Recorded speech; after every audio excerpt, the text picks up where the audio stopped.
Hier, donc à Paris, il y a eu le lever de corps de Anaconda pour pouvoir transférer son corps donc en Côte d'Ivoire. Et sincèrement, c'était tellement triste. Mais il y a eu de la famille, il y a eu des personnes connues également qui étaient là. Vraiment, c'est vraiment une période noire en fait. D'abord, je me dis qu'on a perdu un monument de la toile qui était Bob Lee. Maintenant, Anaconda, même s'il était chroniqueur, il était hors blog, mais c'est une personne quand même qui a fait vibrer la toile. Et je vous jure que, si vous remarquez bien ces jours-ci, j'ai mis beaucoup Makosso. Je me suis dit, mais il y a que nous il y a que lui qui nous reste maintenant. Et j'en ai versé quand même des larmes parce que je vous avoue que pour ceux qui me connaissent sur la toile, je suis très sensible. Et bon, que Dieu le protège et protège aussi sa famille, quoi. Mais vraiment qu'il n'y ait plus de morts, quoi. Qu'il y ait des gens qui vieillissent, quoi, dans ce monde. Parce que c'est triste quand même de perdre des gens. Je vous jure, c'est triste. C'est vraiment triste, quoi. On a besoin de tout le monde, en fait, sur Terre. Vraiment, que Dieu vous protège à vous également qui regardez cette vidéo, ainsi que votre famille. Que Dieu console sa famille, ses enfants, son entourage également, parce que c'est triste quand même de perdre quelqu'un. Bon, parlons de l'affaire José et Roselyne Layo. Moi, je trouve ça pas bien de rabaisser un peu la carrière de José. Pourquoi je le dis? José, c'est vrai qu'elle s'est trompée dans une histoire un peu amoureuse qui a mis sa carrière en arrière-plan. Il faut se dire la vérité. Mais aujourd'hui, elle veut se relever. Du coup, elle aura un concert dans le même endroit qu'a choisi Roselyne Layo, à 6 jours d'intervalle, dans le même pays et dans la même ville qu'elle, dans la même salle même qu'elle. Je ne vois pas pourquoi vous dites que Roselyne Layo, en faisant cela, va éclipser José. Non, ça c'est une insulte envers la carrière d'une femme qui chante très bien, une femme qui a du talent. Moi, je trouve ça rabaissant en fait.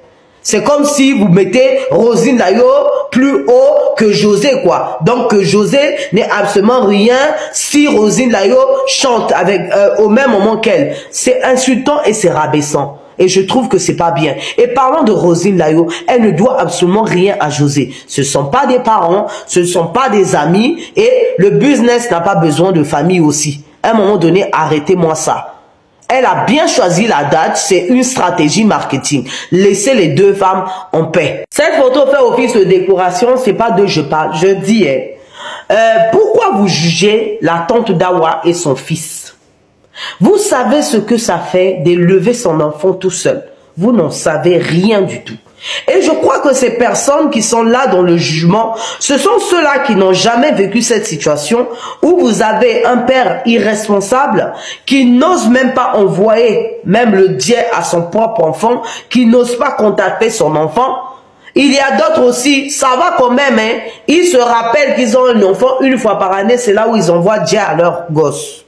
Et tant que vous ne vivrez pas cette situation, vous n'allez pas comprendre le problème qu'il y a. À un moment donné, soyons tolérants avec les autres.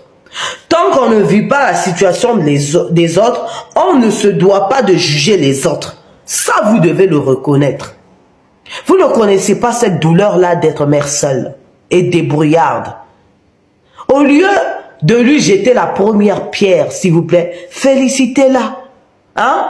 Pour le fait qu'elle soit une femme courageuse. Voilà, laissez la tantine d'Hawaï, son fils, tranquille. La petite sœur de Combrita, elle dit ceci. Écoutez bien, hein, ouvrez grand vos oreilles. J'ai été surprise de voir 98% des filles ivoiriennes s'identifier à moi. Le bilan de l'influence en Afrique francophone a un résultat négatif de façon globale. Alors je dois apporter quelque chose de nouveau. Et c'est pour ça que je poursuis mes études. Attendez, je préfère lire les commentaires pour ne pas pécher. Et il y a une qui dit, c'est quelle fille qui veut ressembler à...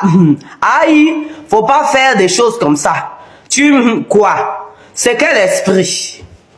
Qui s'identifie à elle? Il y a l'autre qui écrit, s'identifie là veut dire quoi? Vous aimez les lourds mots, hein? Une autre écrit, 98%, attends, donc on est 10 seulement dans Abidjan là ou bien? Il y a l'autre qui écrit, arrêtez oh, elle s'est oubliée. Il y a l'autre qui écrit, mort de rire, du n'importe quoi. 98% des filles s'identifient à elle. Lisons vivant encore, la petite sœur de... Et puis l'autre qui écrit, franchement, une autre, les problèmes c'est qu'elle sert pas trop de ça. Moi je ne dirais rien. Je préfère préciser que cette photo fait office de décoration. Ah oui, oui, oui. Et puis cette photo là même, c'est pour la visibilité. Je vais parler de Ma Zout et puis Mur de Berlin, qui ne s'entendent plus. Elles ont fait un divorce amical. Il reste plus qu'à signer les papiers. Qu'est-ce qui s'est passé entre elles? Il paraît que Ma Zout aurait dit à Mur de Berlin de se séparer avec monsieur le patron avec qui elle s'est mariée en cache-cache. Voilà. Elle lui a carrément dit, mon frère, tu as deux gosses. Tu ne trouves pas que le patron, il n'est pas trop net pour que tu te mettes avec lui, que tu t'engages avec lui.